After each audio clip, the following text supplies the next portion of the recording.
The transport shuttle touched down on Station Vrexus with a soft hiss.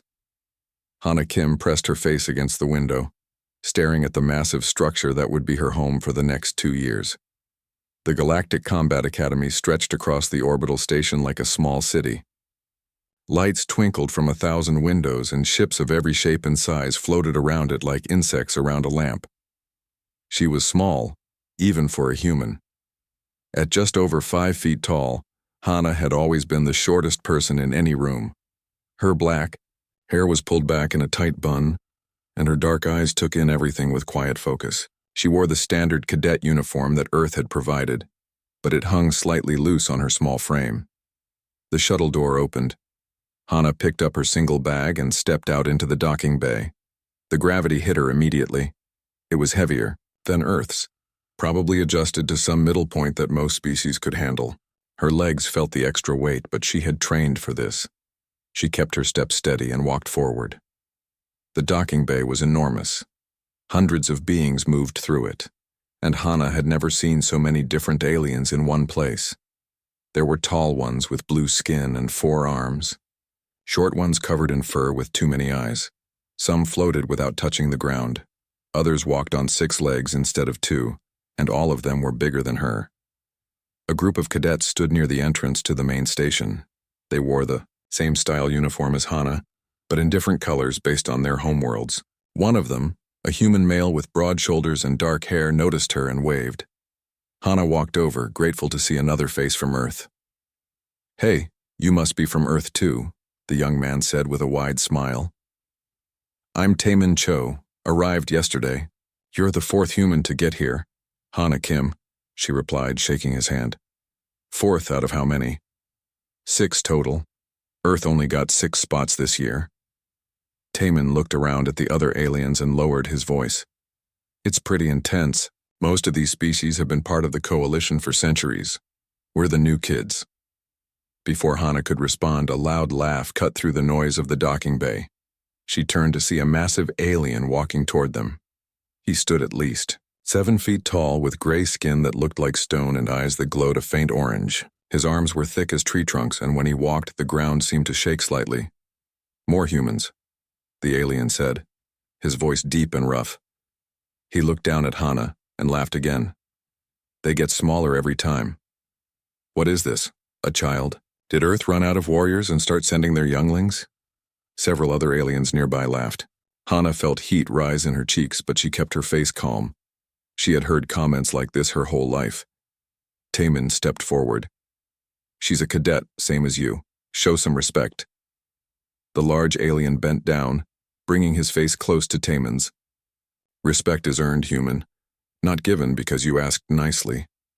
He straightened up and looked at Hana again. "I am Caius of the Drakthos. We are warriors born. Our children are bigger than your adults. What can something so small possibly do here?" Hana met his eyes steadily. "I guess we'll find out." Caius stared at her for a moment, then laughed harder. "Spirit, I like that. You'll lose it soon enough, little one." He turned and walked away, his group following behind him, still chuckling. Taemin let out a breath. "Sorry about that. Caius has been like that with everyone, but he seems to really have it out for humans." "It's fine," Hana said quietly. She watched Caius disappear into the crowd. "Let's go. Don't want to be late for orientation." The orientation hall was massive. Rows of seats descended toward a central platform, and the ceiling stretched so high that Hana couldn't see the top in the dim light. Thousands of cadets filled the space, talking in dozens of languages. Translator devices attached to each seat allowed everyone to understand each other. Hana found a seat near the back, with Taemin sitting beside her. She felt small in the chair, which was designed for average galactic size. Her feet barely touched the floor. The lights dimmed, and a figure stepped onto the central platform. The creature was massive, easily 8 feet tall, with scales that shimmered green and gold. His head was reptilian, with sharp teeth visible when he spoke. This was Instructor Voltar, the head of combat training. "Cadets," his voice boomed through the hall, and everyone fell silent immediately. "You have been selected from millions across the galaxy. You represent the finest warriors your worlds can offer. For the next 2 years, you will train here. You will learn to fight. You will learn to survive. Many of you will fail. His eyes swept across the crowd, and Hana felt the weight of his gaze even from far away. The galaxy is not safe, Voltar continued. There are threats at our borders, pirates, rogue colonies, ancient enemies that stir in the dark. The coalition needs warriors who can stand against anything. We will forge you into those warriors, or we will break you trying. The hall remained silent. Hana could hear her own heartbeat in the quiet. You come from different worlds, different species. Some of you are strong, some are fast. Some have natural weapons, armor, or abilities that others lack. Voltar's tail swished behind him. Here, none of that matters. Here you will face challenges designed to push every species to their limit. Survival is not guaranteed. Success is not expected. Excellence is the only acceptable outcome. He paused, letting his words sink in. In 1 month you will face your first trial. Combat against live beasts in the arena. No weapons, no assistance. You will face an apex predator alone, and you will either defeat it or be defeated. This is tradition. This is how we separate warriors from pretenders. Murmurs spread through the crowd. Hana saw several cadets shifting nervously in their seats. Even Taman looked pale beside her. Use this month wisely, Voltar said. Train hard. Learn from your instructors. Prepare yourselves. His eyes seemed to find Hana in the crowd, though she knew that was impossible from this distance, because in 1 month we will see who truly deserves to be here. The lights came back up and cadets began filing out of the hall. Hana stood slowly, her mind already working through what she had just heard. 1 month, a live beast, no weapons. That's insane, Taman whispered as they joined the crowd heading for the exits. They expect us to fight apex predators barehanded? That's the point, Hana replied softly. They want to see what we can really do. As they walked through the corridor toward the cadet quarters, Hana heard the whispers, aliens pointing at the humans, laughing, making bets about how quickly they would wash out. She heard the words, weak and fragile and too small, more times than she could count. Caius stood near a viewing window with his group, and as Hana passed, he called out loud enough for everyone nearby to hear. Place your bets now. I give the tiny human female 1 week before she runs home crying. Laughter erupted around them. Even some of the other human cadets looked embarrassed, distancing themselves from Hana as if her presence reflected badly on all of them. Hana kept walking, her face calm, her steps steady. She had been underestimated her entire life. She had been laughed at, dismissed, and told she was too small to compete. Every single time she had proven them wrong. This would be no different. She just had to be patient. In 1 month, they would all see exactly what a small human could do. Training began the next morning at dawn, or what passed for dawn on a space station. The lights in the station gradually brightened to simulate a day cycle, and alarms blared through the cadet quarters at exactly 0600 hours. Hana was already awake. She had been up for an hour, doing stretches in the small space beside her bed. Her roommate, a tall alien female with purple skin and 3 fingers on each hand, watched her with confused interest. You prepare already? The alien asked in broken common language. Training not start yet. I like to be ready, Hana replied simply. She finished her stretches and stood, rolling her shoulders. The heavier gravity was still noticeable, but her body was adapting. The training hall was enormous, with high ceilings and floor space that could hold hundreds of cadets at once. Equipment lined the walls, most of it designed for strength training. There were weights that would require 4 humans to lift together, climbing walls that stretched 50 feet high, obstacle courses that looked designed to kill rather than train. Instructor Voltar stood at the center of the hall, his scales gleaming under the bright lights. Around him stood other instructors from different species, each one looking equally dangerous. Physical assessment, Voltar announced as the cadets assembled in formation. We need to understand your baseline capabilities. You will complete a series of tests. Strength, speed, endurance, and combat reflexes. Your scores will determine your training groups. The first test was raw lifting strength. Cadets lined up to lift a standardized weight bar. The weight adjusted based on species averages, but even the human standard setting was heavy. Hana watched as other humans went before her. Taman managed his lifts well, his athletic build helping him complete the required repetitions. The other humans struggled more, barely meeting the minimum requirements. Then came the larger species. Kaya stepped up to the bar set for Dracthos standards and lifted it like it weighed nothing. He completed triple the required repetitions, roaring with each lift. His group cheered and pounded their chests. When Hana's turn came, the whisper started immediately. She approached the bar, set to human female standards, and gripped it firmly. The weight was significant, designed to test maximum capability. She took a breath, set her stance, and lifted. The bar came up. Barely. Her arms shook with effort, and she completed the minimum 5 repetitions before setting it down. Sweat beaded on her forehead and her arms burned. Laughter echoed from Caius's group. The little one can barely lift the training bar. How will she fight a beast? Hana ignored them and moved to the next station. Speed trials were next. Cadets had to run a course through obstacles. Their times recorded and compared to species averages. She did better here. Her small size let her duck under barriers more easily, and her footwork was precise. She finished in the middle of the human group, which put her near the bottom overall since humans weren't naturally the fastest species. More laughter, more whispers. Hana heard the nickname Little Shadow starting to spread. They meant it as mockery, pointing out how small and insignificant she seemed. The endurance test came next. A long run through the training facility. Weighted vests required for all cadets.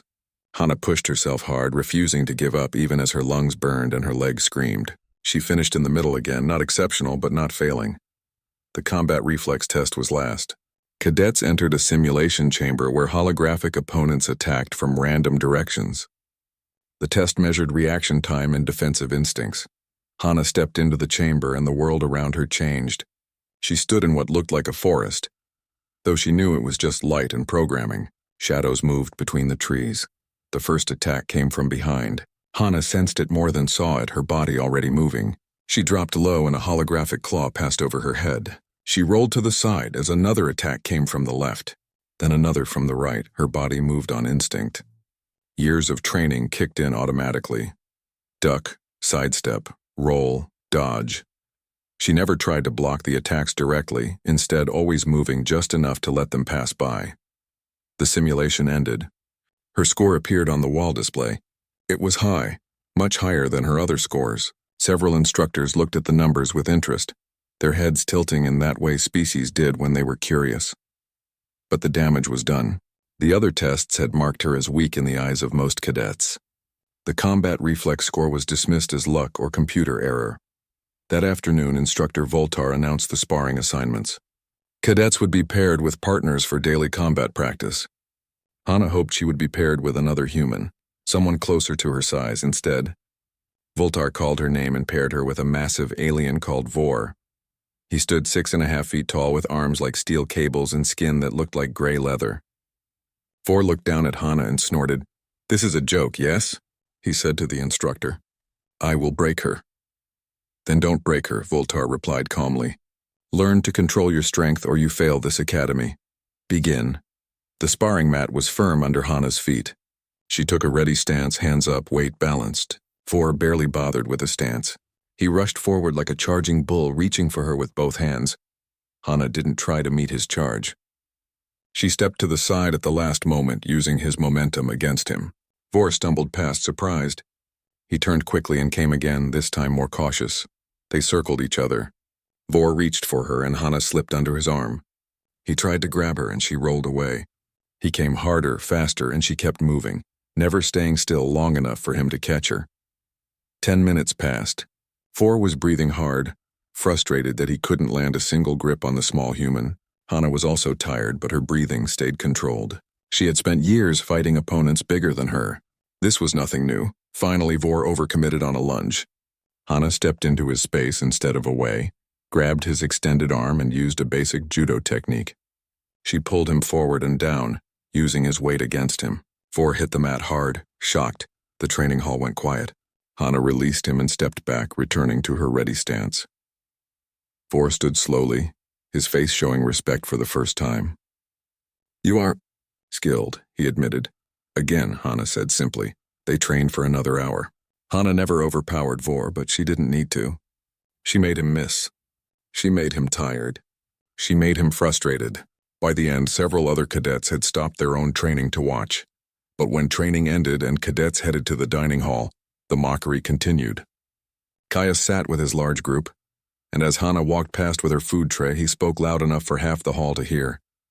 "Look, the little shadow actually survived sparring. Did you let her win, Vor? Did you feel bad for the tiny human?" Vor, to his credit, shook his head. "She has skill. More than you might think." "Skill?"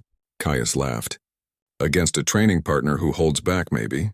But in 1 month she faces a real beast, a creature that won't hold back, a predator that will see her as a snack." He looked directly at Hana. "What will your skill do when you face something that wants to tear you apart?" Hana met his eyes across the dining hall. She didn't respond, didn't show anger or fear. She simply looked at him for a long moment, then turned back to her meal, but inside her mind was working. She thought about the trial, about the beast she would face. She thought about leverage and momentum, about center of gravity and balance points. She thought about everything she had learned in a lifetime of being the smallest person in the room. That night, after other cadets had gone to sleep, Hana returned to the training hall. The facility never fully closed, with equipment available for cadets who wanted extra practice. She had the space mostly to herself. She practiced falls, rolls, and throws. She worked on her footwork until her legs shook. She studied the anatomy charts displayed on the walls, showing the common body types of different species and their balance points. Taman found her there past midnight. "You should rest," he said quietly. "You'll burn yourself out." "Can't rest yet," Hana replied, breathing hard. "Need to be ready." "Ready for what? A beast we haven't even seen yet?" Taman sat on a bench nearby. "Hana, no one expects humans to do well in this trial. We're new to the coalition. Everyone knows we're not as strong or fast as most species out there. No one will blame you if I what?" Hana stopped moving and looked at him. "If I fail? If I give up? If I prove everyone right when they say humans are too weak?" "I didn't mean—" "I know what you meant." Hana's voice was calm but firm. "And you're right. Humans aren't the strongest or the fastest. But we're smart, we adapt. We find ways to win even when everything says we should lose." She looked back at the training mat. "That's what I'm going to do." Taman watched her for a moment, then nodded slowly. "Okay, then I'll help. Show me what you're working on." They trained together until the artificial dawn began to brighten the station, and somewhere in the back of Hana's mind a plan was beginning to form. The month passed quickly. Every day brought more training, more challenges, and more whispers. Hana worked harder than anyone else in her group. She arrived at the training hall before dawn and left long after dark. Her muscles ached constantly and exhaustion became her normal state. But she was learning. Every day she learned something new about the different species at the academy. How they moved, how they balanced, where their center of gravity sat. She watched the larger aliens carefully, studying how their size sometimes worked against them. Vor became something close to a friend. He continued to be her sparring partner, and over time he learned to respect her technique.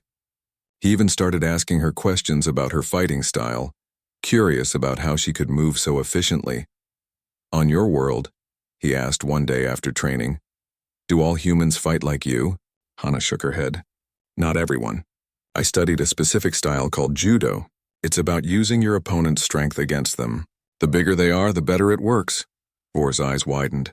"So my size helps you beat me?" "Sometimes," Hana admitted with a small smile. "Your weight commits you to your movements. Once you start moving, you can't stop easily. I use that." "Clever," Vor said, his tone approving. "Very clever. Your people must be good survivors." "We try," Hana replied. Not everyone was as accepting. Caius continued his mockery throughout the month, and his group grew bolder. They accidentally bumped into human cadets in hallways. They took the best training equipment before humans could get to it. They made comments just loud enough to be heard, but quiet enough to avoid instructor discipline. The other human cadets dealt with it in different ways. Two of them, Minji and Daehyun, kept their heads down and tried to avoid attention. They trained adequately but never pushed themselves, content to meet minimum requirements. Another human, Junho, actually tried to befriend Caius's group, laughing at their jokes even when the jokes were about humans. Only Taemin stood with Hana. He trained with her during the extra hours, helping her practice against larger opponents. His size helped. Being tall for a human, he could simulate fighting against some of the mid-sized alien species. The trial is in 3 days, Taemin said one evening, as they cooled down from training. Do you know what beast you'll face yet? Hana shook her head. They keep it secret until the day. Every cadet faces something different, matched to their species' threat level. That's what I'm worried about, Taemin admitted. They'll give you something dangerous, something designed to be almost impossible for a human your size. Probably, Hana agreed. She didn't seem worried, which made Taemin nervous. Hana, if it's too much, you can forfeit. The instructors will step in if your life is actually in danger, but I'm not going to forfeit, Hana said firmly. 3 days, Taemin. Just 3 more days. The morning of the trial, the entire academy gathered at the combat arena. It was a massive structure at the center of the station, with seating for thousands of spectators. The arena floor was huge, with different terrain sections, obstacles, and high walls designed to contain even the most dangerous beasts. Cadets sat in a special section close to the arena floor. Behind them, the rest of the academy population filled the seats, along with some visitors from nearby coalition stations who came specifically to watch the trials. This was a major event happening only once per year. Instructor Voltar stood at the center of the arena, his voice amplified to reach every seat. The trial of beasts is an ancient tradition. Every cadet must face a living predator with only their natural abilities. No weapons, no armor, no assistance. You either defeat the beast or survive until the instructors intervene. This tests not just your combat skills, but your courage, your instincts, and your will to survive. The crowd cheered. Hana sat quietly, her hands resting calmly in her lap. Around her, other cadets showed various signs of nervousness. Some were breathing fast. Others kept fidgeting or checking their equipment, though they would wear nothing but their training clothes into the arena. Caius sat several rows ahead with his group. He kept looking back at the human section, grinning whenever he caught Hana's eye. First cadet, Voltar announced, Caius of Drakthos. The crowd roared as Caius stood and walked down to the arena floor. He rolled his massive shoulders and cracked his neck, playing to the audience. He looked completely confident. A gate on the far side of the arena opened and a beast emerged. It was called a spine raiser, a predator from a heavy gravity world. It stood 8 feet tall at the shoulder, with 4 powerful legs and a head full of teeth. Bony spikes ran down its back and its claws scraped the arena floor as it moved. The beast charged immediately. Caius met the charge head-on, his combat style pure aggression. He dodged the first snap of its jaws and punched it in the side of the head. The impact echoed through the arena. The beast staggered, surprised by the strength of this prey. They fought for 3 minutes. Caius took a slash across his arm that drew blood, but he barely seemed to notice. Finally, he got behind the beast, wrapped his arms around its neck, and squeezed.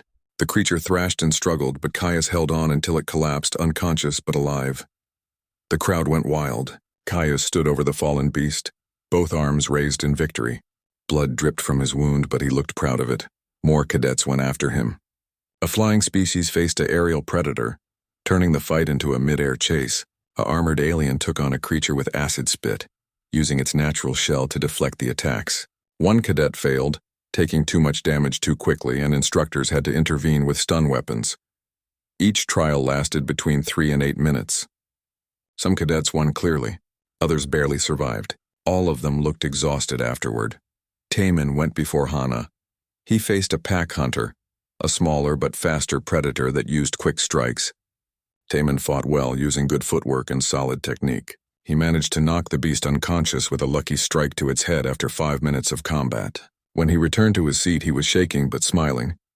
"You've got this," he whispered to Hana as he sat down. Finally, after dozens of trials, Voltar called the last name.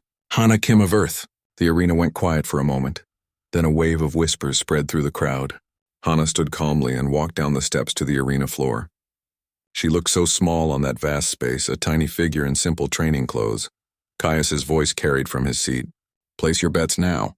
Will she last 1 minute or 2? Laughter echoed through the crowd. Even some of the instructors looked skeptical, though they kept their expressions neutral. Hana stood in the center of the arena and took a deep breath. The arena floor was solid stone under her feet. The walls rose 30 feet high all around. Thousands of eyes watched her from above. Voltar's voice rang out. Hana Kim faces the Ravager Apex. The crowd gasped. Murmurs of surprise and shock spread like wildfire. Even Kaya stopped smiling.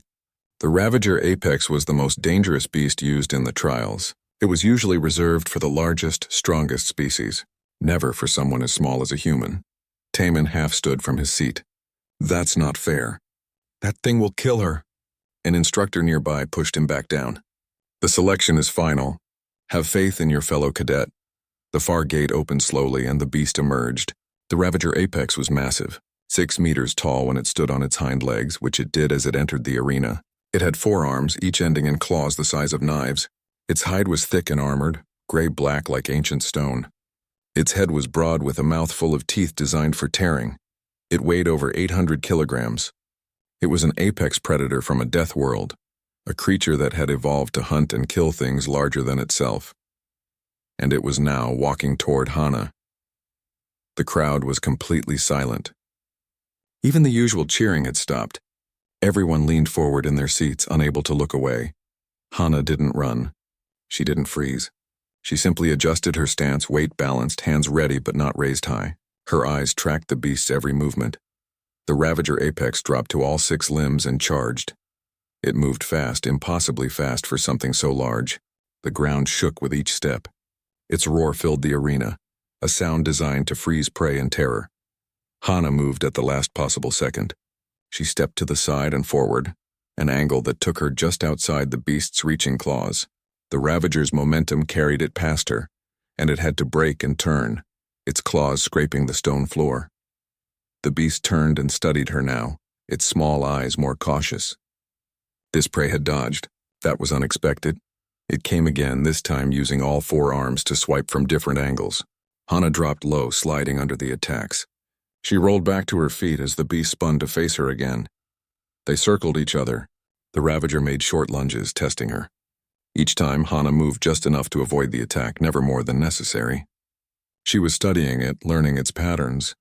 The beast grew frustrated. It roared again and charged with full commitment, all 4 arms spread wide to prevent escape. Hana ran forward to meet it. The crowd gasped. But at the last moment, she dropped into a baseball slide, skidding between the beast's legs on the smooth stone floor. The Ravager's arms closed on empty air where she had been a moment before. 1 minute had passed. Hana had not been touched. The crowd began to murmur in surprise. Everything happened in less than 2 seconds, but to everyone watching, it seemed to happen in slow motion. Hana's small hands wrapped around the Ravager Apex's thick ankle. Her grip was firm, her body positioned perfect. The beast's own massive weight was already committed forward, all 800 kilograms of muscle and bone charging toward where it thought Hana would be. But she wasn't there anymore. She was behind it, below it, pulling at exactly the right angle and exactly the right moment. She used a technique that combined judo's sumigeshi with her own understanding of physics and leverage. Her small size was an advantage now. She fit perfectly under the beast's center of gravity. The Ravager Apex's rear leg gave way at the exact moment when all its weight was moving forward. Its balance, designed for 4-limbed stability, suddenly had only 3 points of contact. The mathematics of the situation became inevitable. Hana pulled and twisted, adding rotational force to the beast's existing momentum. She put her whole body into the movement, every muscle working together. At the same time, she pushed up with her legs, adding lift to the motion. The Ravager Apex began to flip. The crowd's collective gasp was so loud it sounded like a windstorm. Thousands of beings drew breath at the same moment, unable to believe what they were seeing. The massive predator rotated through the air, its 4 arms flailing uselessly. It happened too fast for the creature to understand what was occurring. One moment it was charging at prey. The next moment the ground and sky switched positions. The Ravager Apex crashed onto its back with a sound like thunder. The impact was so heavy that people in the stands felt the vibration through their seats. Dust exploded up from the arena floor in a cloud. For 5 full seconds, nobody made a sound. The entire arena was frozen in shock. Hana rolled out from under the falling beast at the last moment and came up smoothly. While the Ravager was still stunned from the impact, Trying to understand what had happened, she moved quickly. She jumped onto its chest using the beast's own bulk as a platform. Before it could recover, she positioned herself at its throat, her knee pressing against the vulnerable spot where its jaw met its neck. Her hand raised, fingers positioned in a strike position aimed at its throat. The message was clear. She had won. In a real fight to the death, this would be the killing blow. The Ravager apex went still under her. Its small eyes looked up at her, and something like respect or fear passed through them. This small creature had defeated it. The beast's instincts understood submission. "Stop!" Instructor Voltar's voice boomed across the arena. "Trial complete. Victory to Cadet Hana Kim!" The arena exploded into noise. Half the crowd was cheering wildly. The other half was shouting in disbelief or arguing about what they had just seen. People were on their feet, pointing at the arena floor, replaying the moment in their minds. Hana stood slowly and stepped off the Ravager's chest. The beast remained on its back for another moment, then rolled over carefully and got back to its 6 limbs. It looked at Hana once more, made a soft rumbling sound, then walked calmly back toward its gate. Handlers were waiting there, looking just as shocked as everyone else. Hana walked toward the cadet section, her steps steady despite the exhaustion she felt. Her legs were shaking slightly and her heart was pounding, but she kept her expression calm.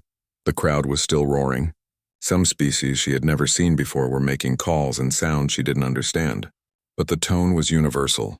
Amazement, respect, disbelief.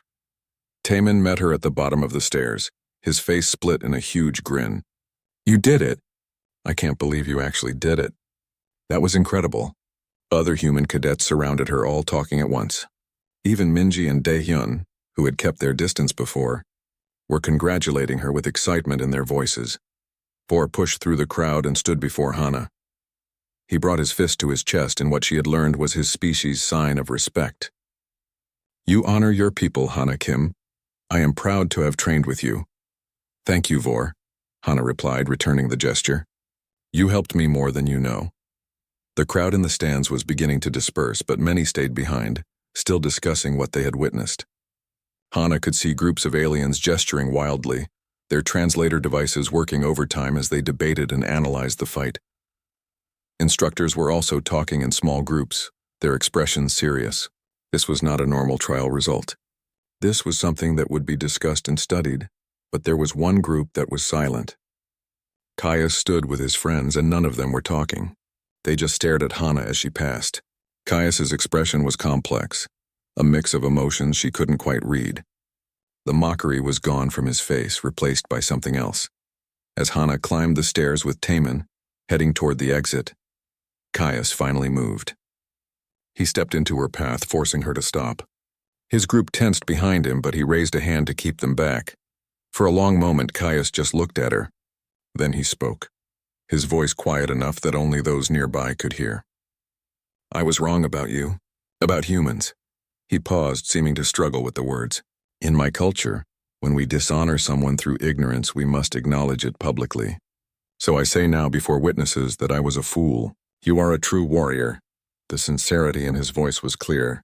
This cost him something to admit, and everyone present knew it. Hana studied his face, then nodded slowly. "We all have things to learn here. That's why we're cadets and not warriors yet." Something like relief crossed Caius's face. He stepped aside to let her pass, and this time he brought his fist to his chest in respect, just as Vor had done. As Hana and Taman walked through the corridors back toward the cadet quarters, they passed dozens of other species. Every single one stopped to watch her pass. Some nodded in respect, others whispered to their companions. The air had changed. The small human was no longer a joke. "Everything's going to be different now, isn't it?" Taman said quietly. "Yes," Hana replied. "But the work doesn't stop. This was just one trial.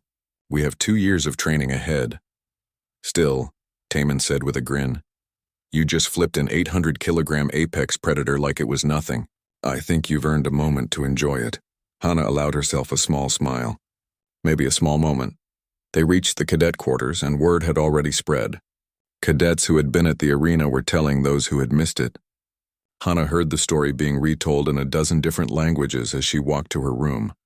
Her roommate was waiting, the purple-skinned alien female who had watched her stretch that first morning. You do incredible thing, she said, her common language still broken but excited. Everyone talk about human technique, about how small can beat large. You teach me? Of course, Hana said. But not tonight. Tonight I need to rest. After her roommate left, Hana finally allowed herself to sit down on her bed. Her muscles ached in ways she had never felt before. The adrenaline was wearing off and exhaustion was crashing over her like a wave. But she had done it. She had proven what she had always known. Size didn't matter when you understood leverage. Strength didn't matter when you could use your opponent's strength against them. Being small wasn't a weakness. It was just a different way of fighting. Her communication device beeped. She checked it and saw messages from Earth. The trial had been broadcast across the coalition and somehow news had already reached home. Her former teachers from her judo academy had sent congratulations. Friends she hadn't spoken to in months were reaching out. One message stood out. It was from her old sensei, the man who had taught her everything she knew about judo. The message was short. You showed them what we always knew. Technique over strength, mind over muscle. I'm proud of you.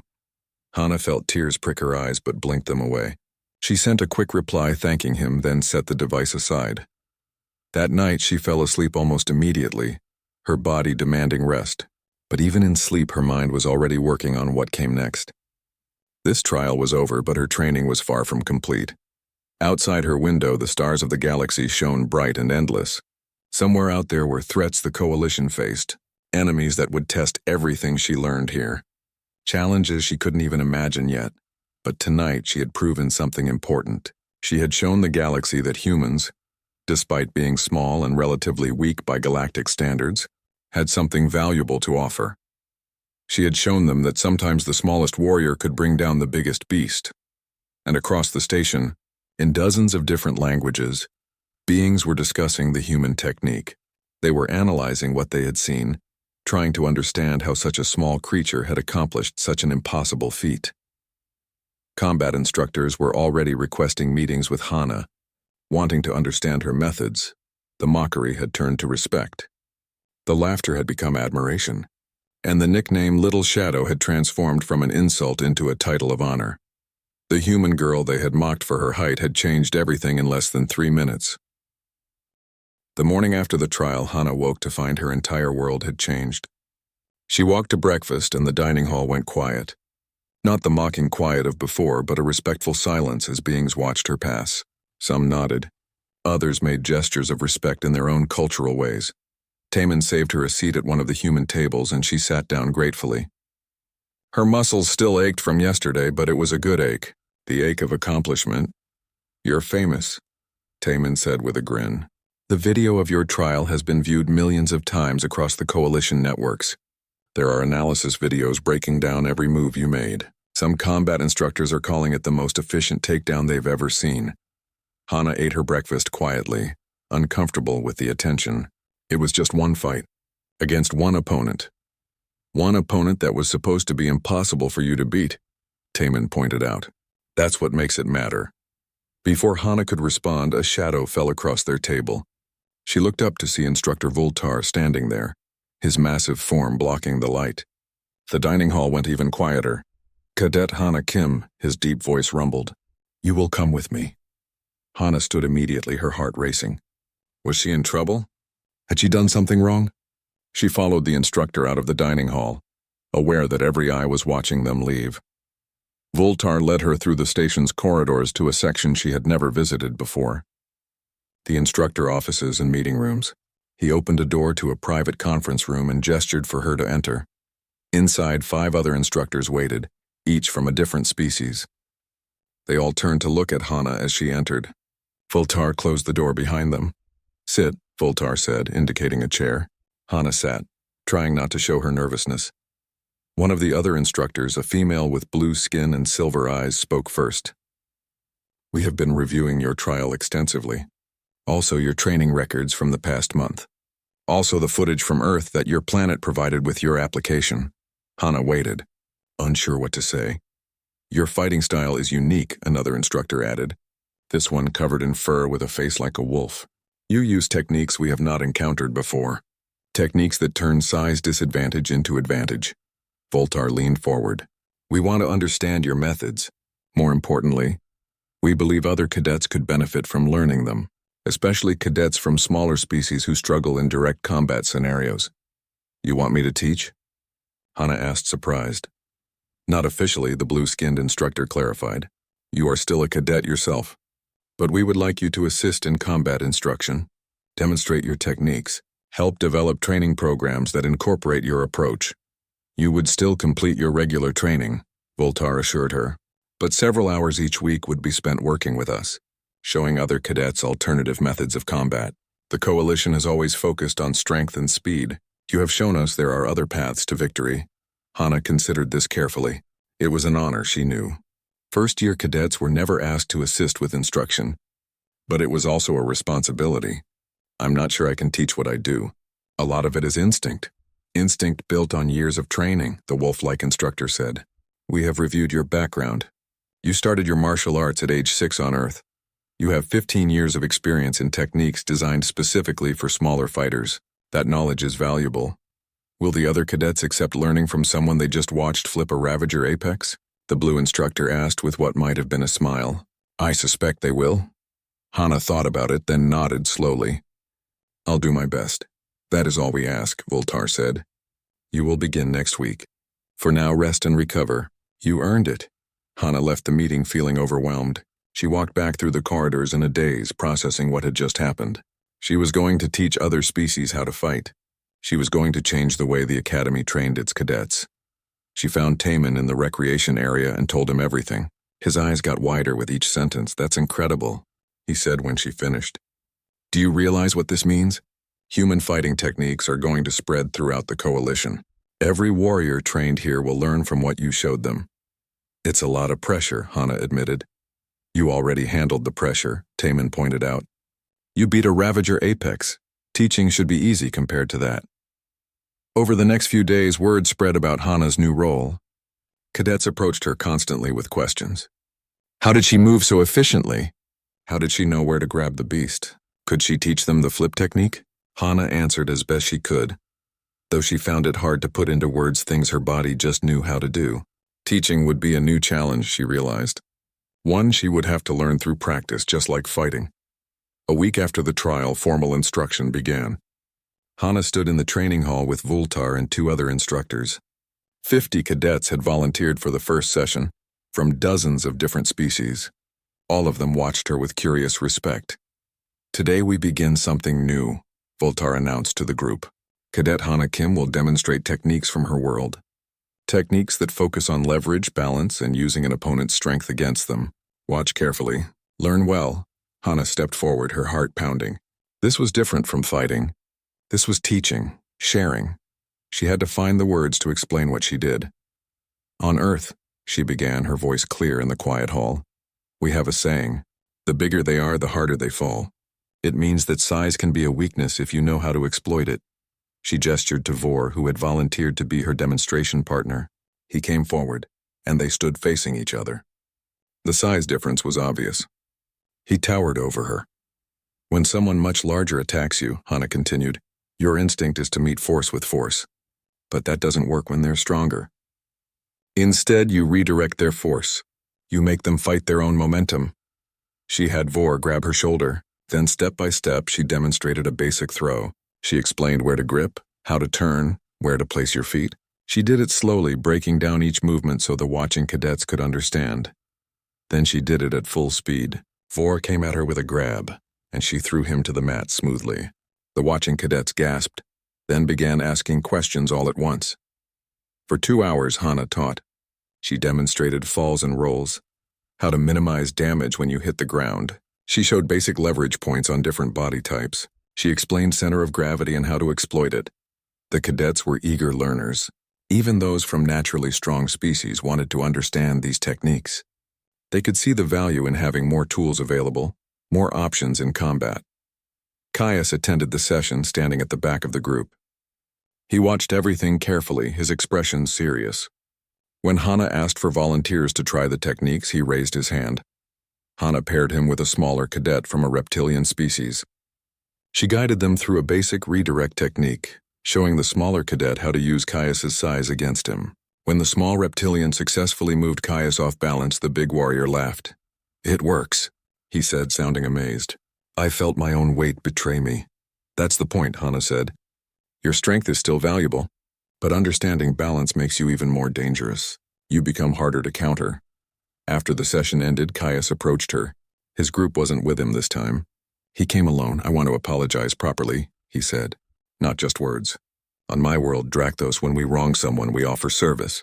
To balance the scales, he paused. I would like to train with you regularly, to learn your techniques, and in exchange, I will teach you the combat methods of my people. Strength training, endurance, the ways of the Drakthos warrior. Hana looked at him, seeing the sincerity in his eyes. This was his way of making amends. I accept. We'll both become better warriors this way. Caius brought his fist to his chest. Thank you. I will not waste this opportunity. As weeks passed, Hana's teaching sessions grew in popularity. More cadets attended each time. She began to develop a reputation not just as the human who beat the Ravager, but as an innovative instructor who could help anyone improve their combat skills. The other human cadets benefited too. Taman became one of Hana's best students, his size and athleticism combining well with the techniques she taught. Minji discovered she had a natural talent for redirection throws. Even Junho, who had tried to befriend the bullies, found confidence in learning these new methods. Humans were no longer seen as the weak species. Instead, they were recognized as clever fighters who understood combat in ways others had overlooked. Other species began requesting information about Earth's martial arts, wanting to understand more about human fighting philosophies. 6 months after the trial, Instructor Voltar called Hana to his office. She entered to find him reviewing files on a display screen. Your impact on this academy has been significant, he said without preamble. Combat efficiency among cadets has improved 15% since you began teaching. More importantly, cadets are thinking differently about combat. They are looking for creative solutions instead of relying only on physical attributes. I'm glad I could help, Hana said,